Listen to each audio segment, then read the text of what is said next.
Ada 10 parameter yang perlu kita ketahui tentang yang namanya kebugaran seorang pria, kebugaran seksual pada pria di usia 45 tahun ke atas, yang berkaitan dengan yang namanya problem perut tadi, Mbak Ari, obesitas sentral.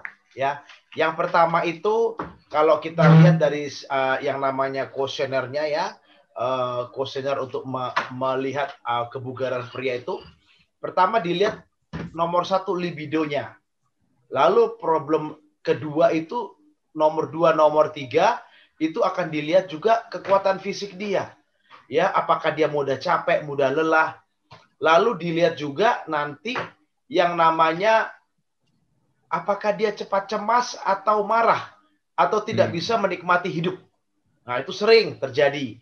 Biasanya orang-orang yang sudah mulai mengalami gangguan kadar testosteron, biasanya dia akan mengalami yang namanya emosi yang unstable.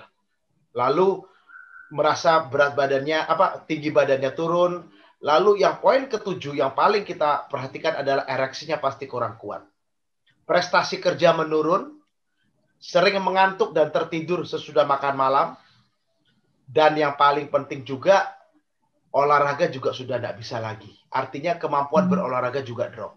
Nah, ini keluhan-keluhan yang artinya kita harus perhatikan bahwa ini adalah penyebabnya adalah kadar testosteron yang menurun, yang kita bisa lihat dari penampakan fisik seorang pria.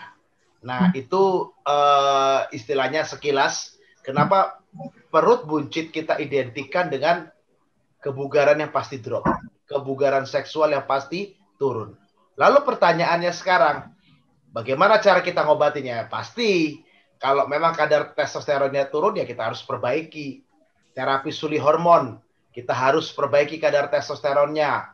Kita harus perbaiki yang namanya kondisi-kondisi yang ada. Kalau kadar gulanya naik, kita obati. Kalau kadar kolesterolnya naik, kita obati. Tensinya naik, kita perbaiki. Atau kita perbaiki juga yang cara hidupnya, pola hidupnya. Dan otomatis juga selain testosteron kita perbaiki, maka kita juga perbaiki kemampuan seksualnya. Ereksinya kita perbaiki, pasti. Ejakulasinya.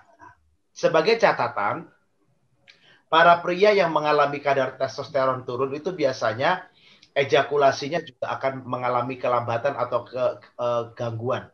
Ya, akan mengalami yang namanya delay, perlambatan, mengalami gangguan. Itu Mbak Ari. Jadi jadi itu saja yang saya bisa sampaikan. Nanti kita akan tambahkan saat kita tanya jawab ya. Terima kasih sudah nonton.